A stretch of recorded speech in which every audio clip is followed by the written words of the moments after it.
Okay, I'm now going to strictly apply a 1-minute rule, because I'm going to give each of our panellists 1 minute at the end to tell you what they've learnt and how their opinions have changed or how their opinions are being reinforced. But we will have time for 10 contributions from the floor if all of you who make contributions also commit to the 1-minute rule. So, John.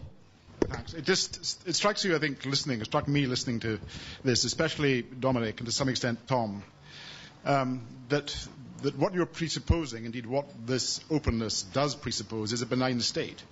That the generations who grew up soon after the war got as set books, and they may still be set books, 1984 and Brave New World, dystopian books, assuming that the future could hold a very malign state and that any information held on you would be used to your detriment. What Dominic especially, but maybe Tom and others, assume is a very benign state. And the dangers to which, say, Tanya referred are other people rather than the state coming in to do anything. That there is no longer, to use Jean's example, a Robespierre or a Stalin or a Hitler waiting around, waiting in our future. That's the assumption. And that on that basis, we can go forward to what Tom has so vividly and somewhat chillingly described. Great, thank you. Basic utilitarian point. I'm going to cut it by half, Matthew, because I'd like an answer. First of all, why can't we have security systems that are every bit as effective as search systems? If Stalin were alive today, would he not have that? Both, or would he? Tom, could you help me there? And I'm terribly worried about my credit card, aren't we all? Tom, why don't you answer very briefly? Well, we know, for example, that the US has voted $86 billion, a large proportion of which is going to go into cybersecurity systems. So when you talk about benign states and security systems, you'd just be amazed what they'll be able to do and know, but not necessarily in our interest, in the interest of the government. I think that you end up sort of in China if you go down that path of trying to put security systems in place that are as good and as powerful as what Google and the rest of them can do on the other side of the fence. Very difficult place to end up, and our credit cards are pretty much all at risk. I could show you sites today which are trading people's credit cards every day.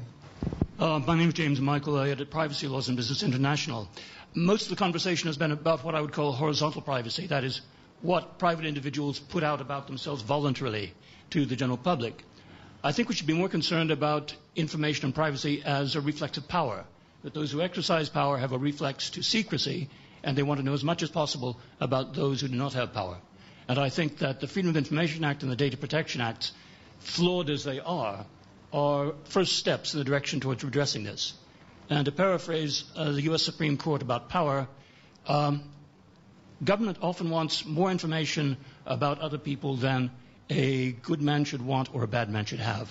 The benign state. I think there's concern that the state is so benign and concerned with individuals' privacy that it's using it to deny other rights. For example, I'm from the National Union of Journalists.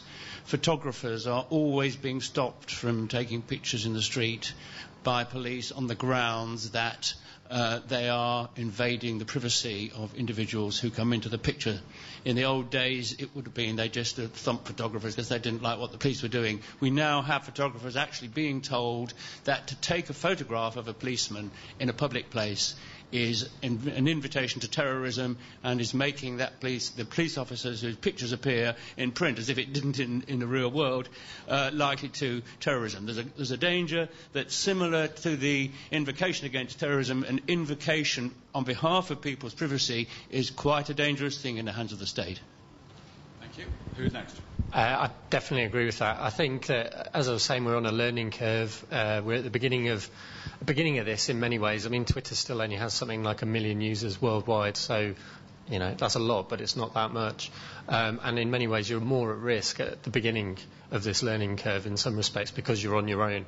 And or if even everybody eventually ends up in a more towards my end of the spectrum, I'm as likely to be targeted as I am walking down the street because I'm just one of millions.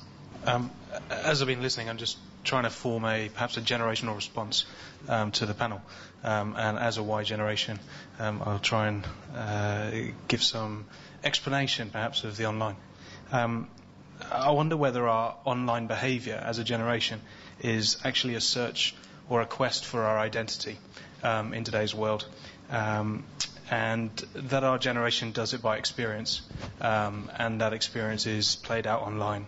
And this sounds maybe deep and meaningful, but it's in search for love and affirmation.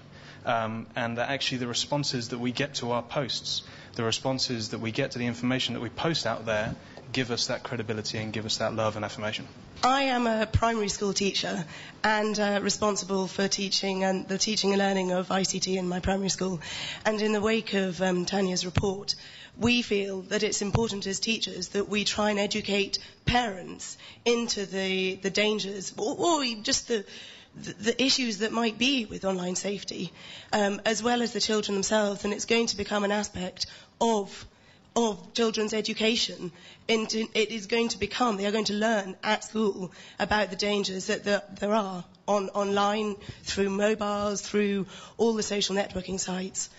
So it is going to become a much greater part of children's future, learning how to deal with the risks, learning about the risks, and parents learning about the risks, and teachers and schools educating parents. Great, thank you very much.